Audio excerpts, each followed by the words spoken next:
తర్వాత వృక్షం కలిపోయింది. తర్వాత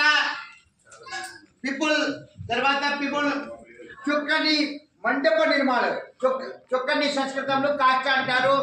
మండప నిర్మించారు, కాష్ట మండప. సంస్కృత నామ వైదిక నామ కాష్ట మండప. తర్వాత అపభ్రంశ శబ్దసే కాఠ్మండు పేరు వచ్చింది. చుక్కని సంస్కృతంలో కాష్ట అంటారు. మొదటిగా కాష్టంతో నిర్మించారు కాబట్టి కాఠ్మండు పేరు వచ్చింది.